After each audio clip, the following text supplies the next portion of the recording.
Hello, everyone. I'm Adam Giles. Welcome to our weekly Zen Float Co. What is this? Facebook Live. Yeah, welcome.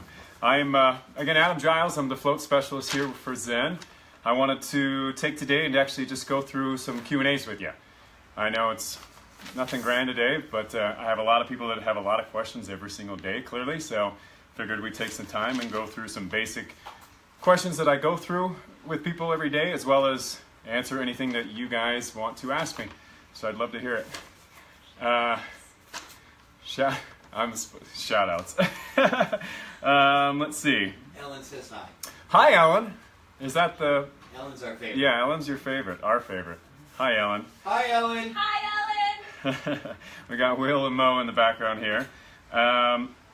Let's see. Yeah, so let us know if you guys have any questions. I'll go through some basic questions that I do get asked quite often, stuff that I think I've covered in the last couple FaceTimes already, but breathe. All right. I don't like doing FaceTimes, guys, just so you know. It makes me uncomfortable. All right, so first off, I get questions on maintenance. Actually, that's probably one of the biggest things. Maintenance is actually quite simple. I know there's a couple of YouTube videos out there that overcomplicate the maintenance, but at the end of the day, it's just making sure you're doing the normal maintenance as far as checking your hydrogen peroxide, checking your pH levels each week, adding accordingly. It's not that difficult. If you keep the hydrogen peroxide in there, it's going to kill anything. It oxygenates the water on top of the UV filter that's actually killing the bacteria as well. If you keep up on that stuff, it's not going to be any issue whatsoever. As well as you want to make sure that you're rinsing your body off thoroughly and your hair out. Get all the oil off your body, because the oil can really affect the water as well in the long run. You know, and initially it's not going to do too much to it. Let's see. And then you want to check your filter every other week you can hop in there, wipe down the walls, spray them with some 3% hydrogen peroxide. It's not that big of a deal. Takes an average of 10 minutes a week is really what you're doing on maintenance. Once a month, pull the filter bag out, rinse it out, and replace it every 3. Something you might be able to get 4 out of it, depending on how much use you get out of it. So, not that big of a deal. Maintenance is actually quite simple, but I do have a lot of people get hung up on there and actually even hold themselves back from purchasing because they think it's going to be a lot of work, and it's really not. Another question I get about, or often, is just power usage. Power, we can't say for sure what it's going to cost you because every area is different. Okay, and here in Park City where I live, it adds $35 to $40 to my bill, and I keep it in a cold room. Okay, and that's another thing that I should bring up is just the cold rooms. You can have a tent in a cold room. All right, I know we suggest 78 degrees, but you don't technically need it that warm. What it does is just create more condensation inside the tent. Okay, which you can tap the sides. You can even spend 10 seconds and just wipe down the inside before you use it if you're ever concerned about the drip. Off subject of the power usage, but one thing, you'll only need one outlet. I do get asked that. You don't need to worry about having multiple outlets in there. You don't need any special power. You don't need 240. Okay, all you'll need is your one outlet. We'll send you a GFCI with 4 plugs on it, and you'll have 3 plugs or floor connectors, and you only need 3 plugs. Okay, you'll definitely want to unplug the filter when you're using it. I have a lot of people ask that question. You definitely don't want the hum in there while you're floating. International customers, we actually, just so you know, we keep the plugs off of the cords so you can attach them there, because every country uses different plugs. So we just keep that off to make it simple. We do say, you know, in the instructions to have an electrician put the plugs on, but if you are competent whatsoever and with electrical work, you can easily attach those themselves. It's not going to be that big of a deal. Yeah, so power usage, 35 to, you know, a really expensive place, maybe up to 100, but I have never heard of anybody getting that high. So, next would be sound. No tank is completely soundproof. I have people tell me all the time that they hear the road outside when they're at float centers and those expensive pots. So it's just something that's going to happen. You definitely want to put something underneath your tank. That's going to help with muffling any noise because sound's going to carry from the ground. So if you're putting on carpet, fantastic. which is also a good thing when you're talking about putting something underneath. If you're putting it on tile or concrete, you definitely have to have something underneath, not just for the sound, but for preventing the tile or the concrete from absorbing the heat and increasing your power bill. On top of maybe putting something on hardwood as well, because that's where a lot of echoes are going to come from. So that's something to watch as well. And you can use interlocking gym floor matting, which a lot of people use. It's very cheap on Amazon. You can use just carpet pieces, carpet padding. It doesn't really matter what you put under it. Just having something under it is definitely recommended. And that's going to help significantly with any sound. But once you're in there with earplugs in, underwater, unless somebody's really banging in your house, you're not going to really hear much. So I wouldn't worry about it too much. It is, if you live next to a busy road, which I get told all the time, especially when people say they want to put it in their garage, you definitely just want to plan your floats in quieter times. You know, just float accordingly as far as busy times of day around your house. So, or the streets, all right? Or the kids running around. Do it when they're asleep, you know? Don't put yourself in that experience where you're having to get out of there because people being noisy. Let's see. Again, something I've already covered before is just where to put it. I got brought up the garage. I have people ask me all the time about the garage. It's possible. If you have any questions about putting it in your garage, it really comes down to where you live. So definitely just reach out to me at that point. We'll discuss it, see if it's a good idea for you or not. Because, you know, if you're here in Utah, it's probably not going to be the best idea to put it in the garage in the middle of winter.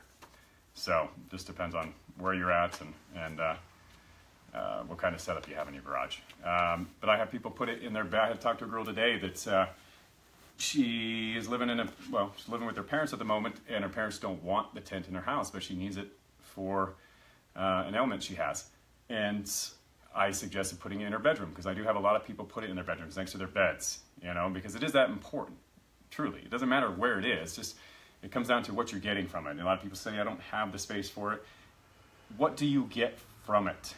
That's what's important. You need to think about the benefits you're going to get from it, and they're going to outweigh having it in your living room like I do, having it in your office. You know, if it's important to you, you're going to make it fit. You know, I have people put it under their staircases, in closets, again in garages. One gentleman has it in his dining room. You know, it doesn't matter. It's what you're going to get from it. You'll make it fit, truly. Next, people ask us about financing a lot. Okay, for international customers, I apologize. We can't do financing for international customers simply because we do it through PayPal. And the way PayPal works is you can only buy stuff with the banking system in that country. Well, they use American banks here, so we can only buy stuff from America. Same thing if you're in Australia, you can only buy stuff in Australia with financing like that. So that's something to remember. We do have financing, which is great right now. Just so you guys know, it's an awesome opportunity because we are right here before Christmas. Everybody's like, oh, I can't afford it right now. Absolutely you can, because with it, you don't have to make any payments for the first 6 months. So don't worry about it pulling anything out of your pocket right now, and then use your tax return to pay it off, because if you do pay it off within that 6-month time frame, you won't pay any interest on it. So it's perfect right now. There's no reason not to do it. It's a no-brainer. Don't hesitate. This is your Christmas present for sure. Yeah, that's the top 5 questions. Did anybody ask any questions? No, we got a bunch of, hi, what's up, Adam? Hey! Yeah. Hey. What about any personal things for you? Is there any advice that you give or anything that you want people to know, any prospective people other than your 5? Oh man, I hate getting put on the spot here. Let's see. You know, I think the biggest thing is people know why they do this. They understand what it does for them. They know how it's going to help them, but they hesitate for one reason or another. You know, if you have any hesitation on why you should be doing it, any questions on why you should be doing this, feel free to reach out to me and talk. I mean, there's no obligation. We just want people to float regardless. You know, whether it's with us or at a facility, we love float centers. You know, go to a facility, it's perfect. But at the end of the day, building a practice from home is a completely different story. When you're able to go when you want, do it as often as you want, do the time of day that's best for you. If you come home stressed, you can get a quick float in, unwind, wake up in the morning, make sure you're clear-headed for the rest of the day before the kids wake up, whatever it is. I just lost my train of thought, but just make sure you think about every reason why you're doing it, and that's what it comes down to. Because building, again, a practice from home is night and day difference from trying to schedule time with a facility, driving there. Because a lot of people they don't think about the monetary value of it. You end up saving money by doing it from home, not just in the long run, but you start building picking up benefits like dropping habits, vices, stop drinking. I know a guy that stopped smoking and then he turned around and stopped drinking after that as well. So that saves him, clearly, think about it, a lot of money a year, I'm sure. On top of the fact that he started eating healthier as well. So it's just not about just the monetary value, it's about what it does for you. It changes you. It really does with the continuous use. 1-2 floats, you may not see it. That's why you have to keep doing it. Make it a practice. That's why I call it a float practice. I've got a question for you. Yeah. Why do you float? Because I'm really messed up. That's honest. We love honesty. No, actually, my story, at one point I have a shoulder injury that messed up this whole side of my body, and they had me on pain pills for 2 years on top of depression pills, anxiety pills, sleeping pills, muscle relaxers, ibuprofen 800s, probably 7 or 8 medications at once, where I take 0 now. Like nothing. I don't even take ibuprofen unless I'm really dying from a headache, which is very, very, very rare. So floating actually helps me stay and ADHD. I used to take medication for that as well. Don't even take that anymore. Like, it helps me clear my mind. It helps me with my aches and pains. It helps me with, I'm not depressed anymore, but maybe that's why that's from floating. I don't know. There's lots of things, but I do that. I mean, it helps me. It really helps me clear my mind is the biggest thing. And I'm really into higher consciousness and whatnot. I'm talking to people around me instead of you guys. But the higher consciousness is probably one of the biggest things that I float for nowadays. So the spiritual aspect of it, I'm that guy. So. Beautiful. Now let them know how they can get a hold of you. Well, the easiest way to get a hold of me is just calling me directly. I'll just give you my number now. It's 385-800-6883. 385-800-6883. And my email address is adam@zenfloatco.com. You can call me directly. Like I said, if you call the office, you can press the 2 option, but the easiest thing is just call me directly. I'd love to answer any questions for you. Again, there's no obligation when anybody calls me. We just want to be able to help you understand it. Even if you just have questions about floating, you have no intention of buying a tent, don't worry about it. Give me a call. I'd love to chat with you. And we'll include your number and your contact information in the links. I would be more than happy to help all of you. So please reach out. Let me know what I can do. We will be continuing to monitor this and answer questions for you. But if you guys have more than just one question, call me. Let's go through it together. Let's break it down. See if this is the best thing for you.